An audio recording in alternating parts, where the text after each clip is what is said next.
सूची आपको बनाना है, वो आप घर पे बनाएंगे।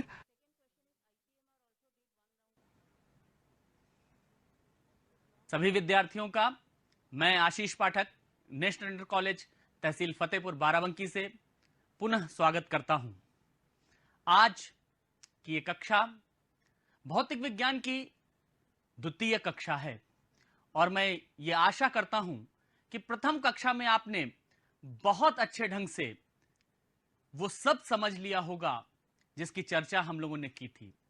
आज हम पुनः प्रथम कक्षा को हमने जहां से विराम दिया था उसी को आगे की ओर ले चलेंगे, एक नए सोपान पर, कुछ नए बिंदुओं के साथ, कुछ नए शीर्षकों के साथ।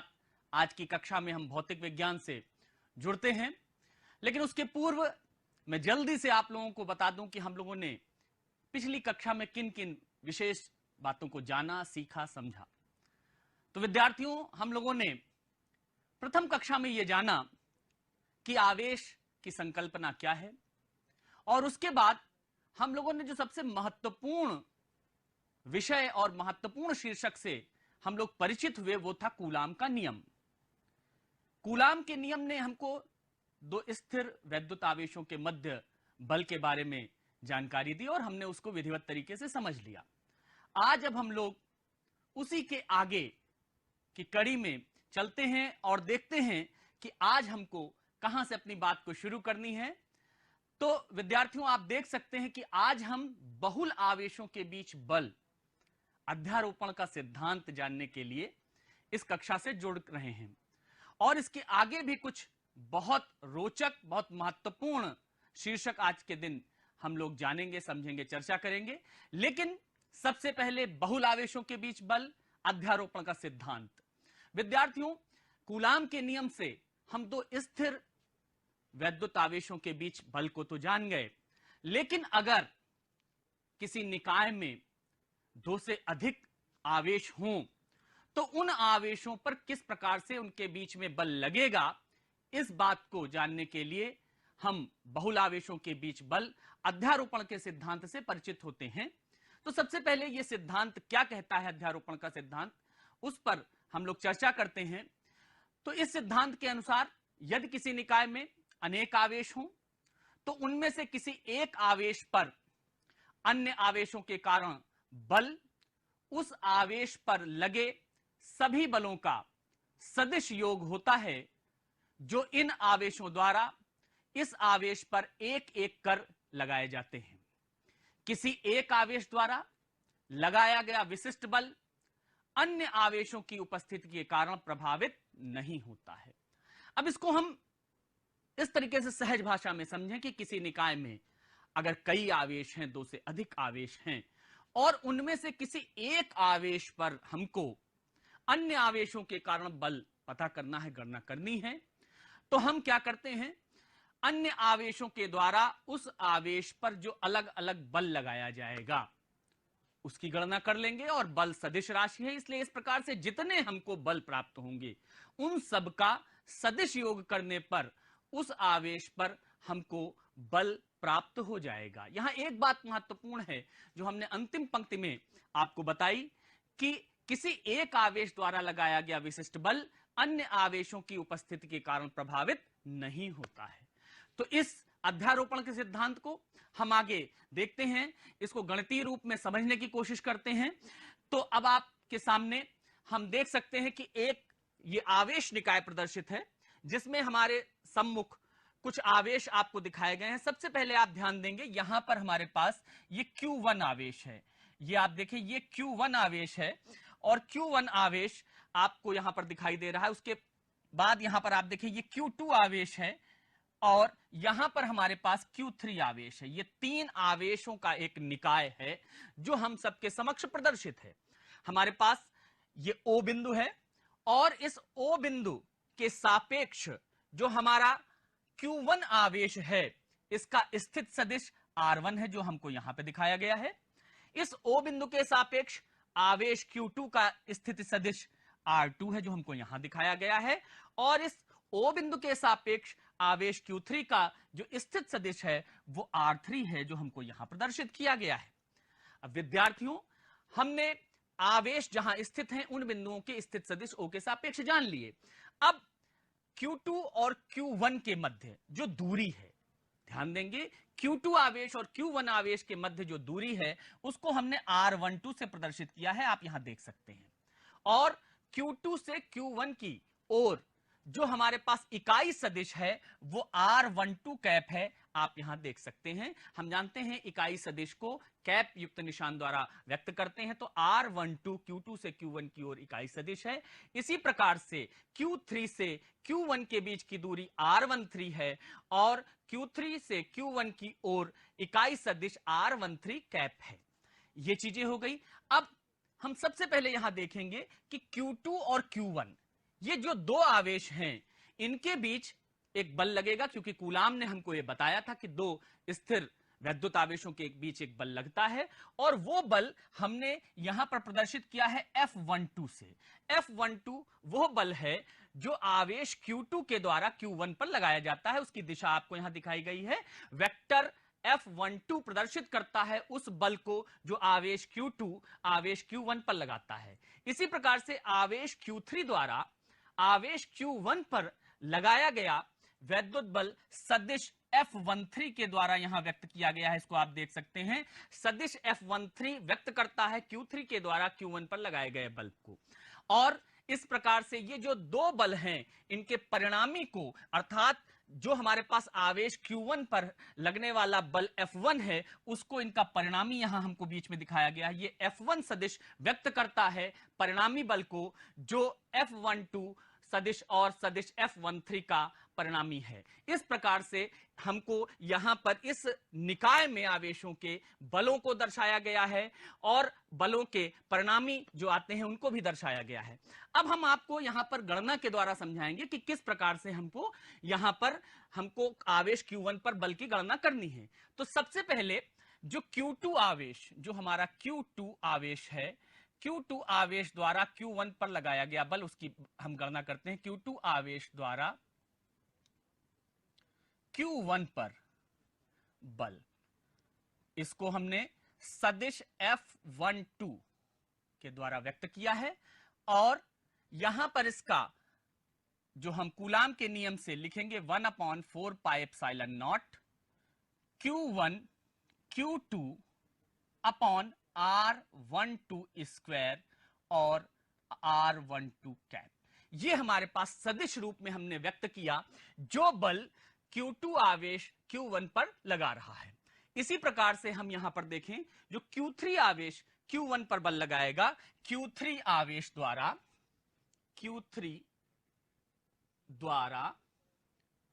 Q1 पर बल ये है सदिश F13 और ये हमको प्राप्त होगा 1/4 pi epsilon naught Q1 Q3 upon, अब देखें इनके बीच की दूरी है R13 स्क्वायर और यूनिट वेक्टर R13। इस प्रकार से हमने अलग अलग बल जान लिए जो Q2 और Q3 के द्वारा Q1 पर लगाए जा रहे हैं। अब अभी आपको अध्यारोपण के सिद्धांत के माध्यम से मैंने बताया कि हमको Q1 पर जो बल पता करना है वो इन दोनों बलों का सदिश योग होगा। तो आइए उसकी गणना करते हैं। तो हमारे पास Q1 पर बल कितना होगा, इसको हमने F1 सदिश से कहा, और ये F1 सदिश बराबर होगा सदिश F12 प्लस सदिश F13। अब आप देखेंगे जो हमारे पास सदिश F12 का मान था वो 1/4 pi epsilon naught Q1 Q2 upon R12 square unit vector R12 plus 1/4 pi epsilon naught Q1 Q3 upon R13 square unit vector R13। ये हमारे पास, इसमें आप गणना की सहजता के लिए 1/4 पाई एप्सिलॉन नॉट कॉमन ले सकते हैं। तो हमारे पास जो हमको प्राप्त होगा ब्रैकेट के भीतर Q1 Q2 upon R12 square unit vector R12 plus Q1 Q3 upon R13 square unit vector R13। इस प्रकार से ये बल F1 सदिश F1 द्वारा जो व्यक्त है, ये Q1 पर लगने वाला बल है इस आवेश निकाय में, जिसको हमने प्रदर्शित अभी पीछे किया था। अगर मान लीजिए इसके स्थान पर हमारे पास ये आवेश निकाय जो हमने विद्यार्थियों देखा, इसमें 3 आवेश थे, Q1, Q2, Q3, और Q1 पर बल की गणना करने के लिए हमने Q2 और Q3 के द्वारा बल की गणना की और फिर उनको सदिश रूप में यहां पर आपको योग करके दिखाया। अगर मान लीजिए n आवेश हो उस निकाय में, n आवेश हो किसी निकाय में, जो आवेश Q1, Q2, Q3, Q4 और इस तरीके से Qn हो, अगर ये n आवेशों का कोई निकाय हो और उसमें भी हमको गणना करने को कहा जाए कि ऐसे निकाय में जिसमें ये n आवेश हैं, Q1 पर लगने वाले बल की गणना कीजिए, उसको भी हम F1 कहेंगे। और उसकी गणना भी हम जब करेंगे तो इसी प्रकार से जो हमको प्राप्त होगा, सदिश F1 equal to 1/4 pi epsilon naught Q1 Q2 upon R12 square unit vector R12 plus Q1 Q3 upon R13 square unit vector R13 plus Q1 Q4 upon R14 का स्क्वायर यूनिट वेक्टर R14। और इस तरीके से हमारे पास Q1 QN upon R1N का square unit vector R1N, ये हमारे पास इस प्रकार से Q1 पर लगने वाला हमको बल प्राप्त होगा। इसी को हम ये भी लिख सकते हैं, आप देखें, इसको हम इस प्रकार से भी व्यक्त कर सकते हैं, Q1 upon 4 pi epsilon naught sigma I equal to 2 to n, इसकी वैल्यू वेरी करेगी, और यहां पर आ जाएगा QI upon R1I square R1I cap. इसको हम इस तरीके से भी लिख सकते हैं। यहां पर आप देखेंगे कि I की वैल्यू 2 से n तक हमारी बदलती जाएगी और हमको ये प्राप्त हो जाएगा। इस प्रकार से हम बहुल आवेशों के बीच बल की गणना कर सकते हैं। आपको ये बात पूरी तरीके से समझ में आ गई होगी, ऐसी मैं आशा करता हूं। और आपको ये गणना भी बहुत ध्यान से देखनी है कि हमको एक आवेश पर जब बल हम गणना कर रहे हों तो वो दूसरे आवेश के कारण प्रभावित नहीं होता है, उस पर लगने वाला बल। ये अध्यारोपण का सिद्धांत हमको विशेष रूप से बताता है। तो आइए इस बहुल आवेशों के बीच बल को जानने के बाद हम कुछ और जानते हैं। विद्यार्थियों, हम लोगों ने कूलाम के नियम के द्वारा दो आवेशों के बीच बल को पढ़ लिया, जान लिया, बहुल आवेशों के बीच बल को जान लिया। अब यहां पर आपके समक्ष में जो चर्चा करने जा रहा हूं वो थोड़ा सा आपको ध्यान देने के हैं, क्योंकि प्रकृति में जो मूल बल पाए जाते हैं 4, उनमें 2 महत्वपूर्ण मूल बल हैं, वैद्युत बल और गुरुत्वाकर्षण बल। हम इनकी तुलना कर रहे हैं कि किस प्रकार से इन दोनों बलों की तुलना की जा सकती है। तो सबसे पहली बात विद्यार्थियों, आपने ये देखा होगा कि जो वैद्युत बल होता है वो आकर्षण और प्रतिकर्षण दोनों प्रकृति का हो सकता है। अर्थात वैद्युत बल में दोनों प्रकार के हम देखते हैं कि आकर्षण का भी बल कहीं लगता है, कहीं प्रतिकर्षण का भी लगता है। और आपको मैं फिर से याद दिला दूं कि आकर्षण का बल विजातीय आवेशों के बीच लगता है, जबकि सजातीय आवेश होंगे तो प्रतिकर्षण का बल लगता है। लेकिन वहीं पर अगर आप देखें, गुरुत्वाकर्षण बल केवल और केवल आकर्षण प्रकृति का ही होता है, वो कभी भी प्रतिकर्षण नहीं हो सकता है। दूसरी बात, जो वैद्युत बल है, मैंने आपको जब कूलाम का नियम बताया था पिछली कक्षा में, तो उसमें हमने बताया था कि अगर हम आवेशों को निर्वात अथवा वायु से हटाकर किसी माध्यम में रख दें तो बल बदल जाता है, बल घट जाता है। अर्थात आवेशों के बीच लगने वाला वैद्युत बल उनके बीच के माध्यम पर निर्भर करता है, लेकिन गुरुत्वाकर्षण बल द्रव्यमानों के बीच के माध्यम पर निर्भर नहीं करता है। इसी प्रकार से एक और प्रमुख अंतर जो मैं आपसे बताना चाहूंगा कि वैद्युत बल जो है विद्यार्थियों, वो गुरुत्वाकर्षण बल की अपेक्षा अधिक प्रबल बल है। अर्थात अगर हम किन्हीं 2 आवेशों के बीच वैद्युत बल की गणना करें और उन्हीं आवेशों के बीच गुरुत्वाकर्षण बल की तुलना करें तो हम पाएंगे कि वैद्युत बल प्रबल बल है। एक उदाहरण मैं आपको बता देता हूं कि अगर 2 प्रोटॉन लिए जाएं और 2 प्रोटॉनों के बीच हम वैद्युत बल की गणना करें कूलाम के नियम से, और फिर उनके बीच गुरुत्वाकर्षण बल की हम गणना करें तो हमको प्राप्त होता है कि जो वैद्युत बल है वो 10 की पावर 36 10 टू पावर 36 गुना होता है। किसकी तुलना में? गुरुत्वाकर्षण बल की तुलना में। तो यह स्पष्ट हो गया कि वैद्युत बल प्रबल बल है किसकी अपेक्षा? गुरुत्वाकर्षण बल की अपेक्षा। तो ये आपने अंतर भी जान लिए होंगे। मुझे विश्वास है आप बहुत ध्यान से देख रहे होंगे, बहुत ध्यान से समझ रहे होंगे। आपकी कॉपी, आपका पेन बिल्कुल तैयार होगा और मेरे साथ आप कक्षा में एकदम सामने बैठ के पूरे मन से पढ़ रहे होंगे। तो आइए विद्यार्थियों, इसके बाद और आगे बढ़ते हैं। अब मैं चर्चा आपसे करने जा रहा हूं। आपने टॉपिक शीर्षक देखा है, सामने लिखा हुआ है वैद्युत क्षेत्र। यह वैद्युत क्षेत्र क्या होता है? हम सबसे पहले इसके बारे में जानें कि वैद्युत क्षेत्र है क्या। तो विद्यार्थियों, मैं आपको बताना चाहूंगा कि किसी आवेश के चारों ओर उसका एक ऐसा प्रभाव क्षेत्र होता है, अगर उसमें हम किसी दूसरे आवेश को लाएं तो वह उस पर एक बल का अनुभव करता है। और जो ये प्रभाव क्षेत्र है जिसमें किसी भी दूसरे आवेश को लाने पर वो बल का अनुभव करता है, यही वैद्युत क्षेत्र कहलाता है। बल का अनुभव क्यों करेगा? कूलाम के नियम के कारण। तो किसी भी आवेश के चारों ओर का वह क्षेत्र जिसमें किसी दूसरे आवेश को लाने पर वह बल का अनुभव करता है, वह प्रभाव क्षेत्र वैद्युत क्षेत्र कहलाता है। और जैसे जैसे हम आवेश से दूर होते जाएंगे यह बल घटेगा। तो आगे हम बताएंगे आपको किस तरीके से बल घटेगा, इसी कारण से क्षेत्र भी दुर्बल होगा।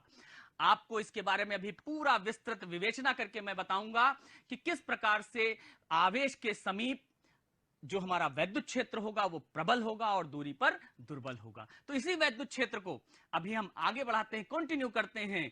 इसी में आगे कुछ चीजें जोड़ते हैं, महत्वपूर्ण चीजें। आप देखें कि हमने आपको यह तो बता दिया कि किसी आवेश के समीप पाया जाने वाला वह क्षेत्र, वह प्रभाव क्षेत्र जिसमें किसी दूसरे आवेश को लाने पर वह बल का अनुभव करता है, वो वैद्युत क्षेत्र कहलाता है। लेकिन हम इसके बारे में थोड़ी और गहन गंभीर आगे की चर्चा करते हैं कि अगर हम ये कल्पना करें कि वैद्युत क्षेत्र जो हमने बताया है, तो किसी वैद्युत क्षेत्र में अगर हम एक आवेश लेकर के आए जिसको हम नाम दें परीक्षण आवेश का। देखिए यहां पर थोड़ा सा ध्यान देंगे कि कोई आवेश Q होगा और उस आवेश Q को हम स्रोत आवेश कहेंगे। ये सोर्स चार्ज होगा, इसके कारण इसके चारों ओर एक प्रभाव क्षेत्र होगा जिसे हम वैद्युत क्षेत्र कहेंगे।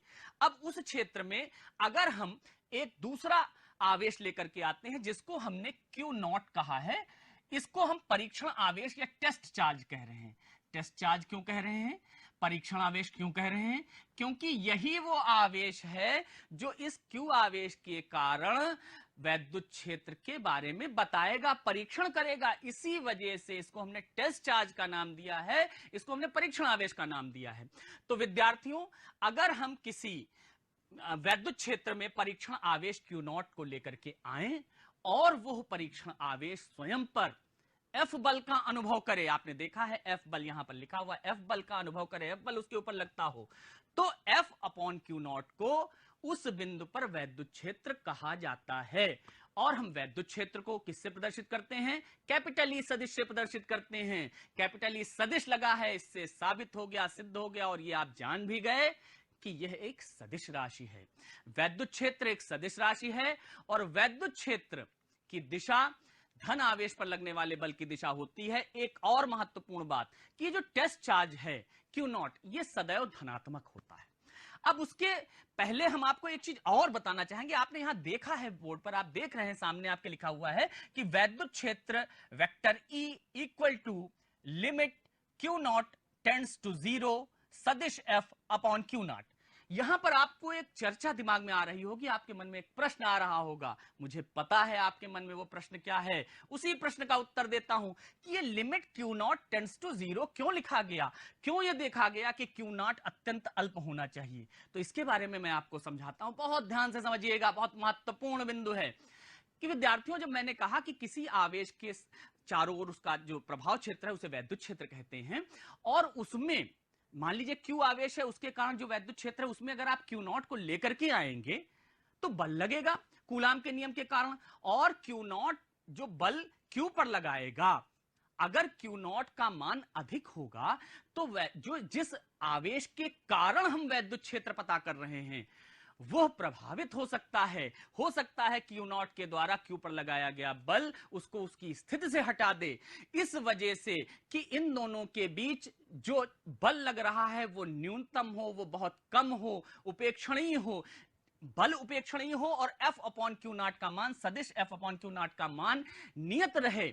इस वजह से इस बात को दूर करने का कि क्यू नॉट द्वारा क्यू पर बहुत अधिक बल न लगे जिससे उसकी स्थिति में परिवर्तन हो, केवल एक ही उपाय था कि क्यू नॉट को अत्यंत अल्प लिया जाए, बहुत छोटा लिया जाए, उपेक्षणीय हो, बहुत छोटा हो, लगभग शून्य के बराबर हो लेकिन शून्य ना हो, अर्थात बहुत कम मान होना चाहिए, धनात्मक होना चाहिए। इसी वजह से यहां पर आप देख सकते हैं Q naught tends to zero, अर्थात परीक्षण आवेश का मान लगभग शून्य के बराबर हम लेते हैं। इस प्रकार से आपने देखा कि हमारे पास जो वैद्युत क्षेत्र वेक्टर ई के द्वारा प्रदर्शित किया गया उसका मान limit Q naught tends to zero सदिश एफ अपॉन क्यू नॉट आया। यह सदिश राशि है, इसकी दिशा धन आवेश पर लगने वाले बल की दिशा होती है। अब इसके आगे आपने एक चीज और देखा कि यहां पर हमने आपको बताया कि ये क्यू नॉट जो टेस्ट चार्ज या परीक्षण आवेश है ये सदैव धनात्मक होगा, मान में छोटा होगा। ये स्पष्ट आपको हो गया, क्यों होगा ये भी स्पष्ट हो गया। तो अब हम इस वैद्युत क्षेत्र का मात्रक जानते हैं क्या होता है। वैद्युत क्षेत्र का मात्रक होगा एफ का मात्रक अपॉन क्यू का मात्रक। एफ बल है, बल का मात्रक न्यूटन, क्यू नॉट आवेश है, उसका मात्रक कूलाम, तो इसका मात्रक हो गया न्यूटन प्रति कूलाम और इसका विमीय सूत्र होगा M L T to the power -3 A to the power -1। अर्थात हम ये कह सकते हैं कि वैद्युत क्षेत्र की विमा द्रव्यमान में 1, लंबाई में 1, समय में -3 और विद्युत धारा में -1 है। तो मुझे ऐसा लग रहा है कि आप लोगों को यह जरूर अब स्पष्ट हो गया होगा कि वैद्युत क्षेत्र क्या होता है और वैद्युत क्षेत्र सदिश राशि है, यह भी स्पष्ट हुआ होगा और साथ ही साथ आपने यह भी समझ लिया होगा कि परीक्षण आवेश को अत्यंत अल्प क्यों होना चाहिए। तो आगे बढ़ते हैं। अब हम जानते हैं कि किसी बिंदु आवेश के कारण वैद्युत क्षेत्र क्या हो सकता है। तो आप देखें यहां पर मान लीजिए हमारे पास O बिंदु है, यहां पर Q आवेश रखा हुआ है, इस P बिंदु पर हमको इसके कारण वैद्युत क्षेत्र की गणना करनी है। इनके बीच की दूरी R है, OP इक्वल टू R है और इसकी दिशा का अगर इस सदिश हम कहें तो वो R कैप है। अब हम यहां पर इसके कारण P बिंदु पर हमको वैद्युत क्षेत्र की गणना करनी है, तो हम यहां पर कल्पना करते हैं कि परीक्षण आवेश क्यू नॉट को रखा गया है। तो इनके बीच जो लगने वाला बल होगा वो कूलाम के नियम से 1/4 pi epsilon naught Q naught upon R square unit vector R cap होगा। ओ से पी की ओर का जो हमारा इकाई सदिश है वो आर कैप है। अब यहां क्यू नॉट को हम इधर की ओर लेकर के आते हैं, तो एफ सदिश upon Q naught equal to 1/4 pi epsilon naught Q upon R square और सदिश R, ये हमारे पास आया। अभी मैंने आपको बताया है विद्यार्थियों की F अपॉन क्यू नॉट यही वैद्युत क्षेत्र E वेक्टर के बराबर होता है। वेक्टर E जो कि वैद्युत क्षेत्र है इक्वल टू सदिश F अपॉन क्यू नॉट। इसलिए हम ये कह सकते हैं जो हमको वैद्युत क्षेत्र प्राप्त हुआ E equal to 1/4 pi epsilon naught Q upon R square unit vector R, ये किसी आवेश Q के कारण उससे R दूरी पर स्थित बिंदु पर वैद्युत क्षेत्र का जो हमारे पास मान, और ये सदिश रूप में हमने व्यक्त किया है कि वैद्युत क्षेत्र है ये किसी आवेश Q के कारण उससे R दूरी पर। और इसकी दिशा क्या होगी? इसकी दिशा इस Q नॉट पर लगने वाले बल की दिशा होगी। अगर हमारा स्रोत आवेश धनात्मक है तो ये इसको प्रतिकर्षित करेगा, तो इसकी दिशा O से P की ओर हो जाएगी। स्रोत आवेश अगर कहीं पर हमको ऐसा मिलता है कि ऋणात्मक है तो इसको आकर्षित करेगा। इस प्रकार से हम इसकी दिशा भी जान जाएंगे। तो आपने बिंदु आवेश कारण वैद्युत क्षेत्र भी जान लिया। अब आगे बढ़ते हैं एक और चीज। जब हमने वैद्युत क्षेत्र की बात की तो वैद्युत क्षेत्र रेखाएं जानना भी बहुत आवश्यक है। जो वैद्युत क्षेत्र रेखाएं क्या होती हैं? वैद्युत क्षेत्र में खींचा गया वह काल्पनिक निष्कोण वक्र जिस पर एक स्वतंत्र और पृथक धन आवेश चलता है वैद्युत क्षेत्र रेखा कहलाता है। अर्थात निष्कोण का मतलब वो हमारे पास स्मूथ कर्व होना चाहिए। स्मूथ कर्व जिस पर धन आवेश चलता है उसे हम वैद्युत क्षेत्र रेखा कहते हैं। और ये क्षेत्र रेखाएं ही बताती हैं कि वैद्युत क्षेत्र प्रबल है अथवा दुर्बल। जहां पर वैद्युत क्षेत्र रेखाओं की संख्या ज्यादा होती है, सघन होती है, घना होता है, वहां पर क्षेत्र प्रबल होता है। हम ये कह सकते हैं सामान्य भाषा में कि धन आवेश का जो मार्ग होता है जो वैद्युत क्षेत्र में, वही हमको क्षेत्र रेखाओं को प्रदर्शित करता है। यहां पर कुछ आपके पास पैटर्न है प्रदर्शित जो हम आपको दिखा रहे हैं। एक हमारे पास ये एकल धन आवेश है, ये एकल ऋण आवेश है। तो आप देख सकते हैं एकल धन आवेश के कारण जो हमको वैद्युत क्षेत्र रेखाएं मिलती हैं वो त्रिज्यता बहिर्मुखी मिलती हैं। सब तरफ आप देख रहे हैं ये त्रिज्यता बहिर्मुखी हमको क्षेत्र रेखाएं, वैद्युत क्षेत्र रेखाएं प्राप्त हो रही हैं, क्योंकि आप यहां से स्पष्ट देख सकते हैं इसके पास कोई भी धन आवेश आएगा वो इसको प्रतिकर्षित करेगा। एकल ऋण आवेश के कारण त्रिज्यता अंतर्मुखी बल रेखाएं हमको प्राप्त हो रही हैं। और इसी प्रकार से जो हमारे एक दो धन आवेश हैं इनके बीच स्पष्टता प्रतिकर्षण के कारण बल रेखाएं देखी जा सकती हैं, जबकि एक धन और एक ऋण आवेश के कारण जो हमको बल रेखाएं, क्षेत्र रेखाएं, इनको हम क्षेत्र रेखाएं कहें तो ज्यादा उचित होगा। तो क्षेत्र रेखाएं हमको दिखाई दे रही हैं, वो दिखाई दे रही हैं कि ये धन आवेश से चल करके ऋण आवेश पर समाप्त हो रही है। आकर्षण की प्रकृति यहां दिखाई दे रही है। इस प्रकार से अलग अलग आवेशों के कारण क्षेत्र रेखाओं को हम यहां पर देख पा रहे हैं। विद्यार्थियों, आपको क्षेत्र रेखाओं के बारे में एक चीज और बता दूं, दो क्षेत्र रेखाएं एक दूसरे को कभी नहीं काटती हैं, क्योंकि जहां पर वो काटेंगी वहां पर हमको दो दिशाएं मिलेंगी। आपको यह पता होना चाहिए कि किसी भी जो हमारी क्षेत्र रेखा होती है उस पर खींची गई स्पर्श रेखा, उसके किसी बिंदु पर खींची गई स्पर्श रेखा वैद्युत क्षेत्र की दिशा बताती है। इसलिए अगर ये काटेंगी तो उस बिंदु पर हमको दो दो दिशाएं मिलने लगेंगी, जो कि संभव नहीं है। इसके अतिरिक्त जो हमारी क्षेत्र रेखाएं होती हैं एकल आवेश के कारण या तो अनंत से प्रारंभ होती हैं अथवा अनंत पर समाप्त होती हैं। सामान्यतः ये धनात्मक आवेश से शुरू होकर के ऋणात्मक आवेश पर समाप्त होती हैं। आवेश विहीन क्षेत्र में ये एक संतत वक्र बनाती है। इस प्रकार से क्षेत्र रेखाओं के गुण हमने जाने। एक आपके लिए गृह कार्य मैं देता हूं। इस प्रकार से हमने धन धन आवेश के कारण क्षेत्र रेखाओं का पैटर्न देखा है। आप अगर दोनों ऋणावेश हो तो उनके बीच क्षेत्र रेखाओं का पैटर्न कैसा होगा इसका अभ्यास करेंगे घर पर, लेकिन ग्राफ पेपर पर जब आप क्षेत्र रेखाओं को बनाएंगे तो आपको पूरी तरीके से कंफर्म हो जाएगा, बहुत अच्छे से समझ में आ जाएगा। आप उस विषय को और क्षेत्र रेखाओं को विधिवत तरीके से समझ पाएंगे कि किस प्रकार से क्षेत्र रेखाओं को हम बना सकते हैं। इस प्रकार से विविध प्रकार की क्षेत्र रेखाओं को बनाने का अभ्यास आपको ग्राफ पेपर पर करना है।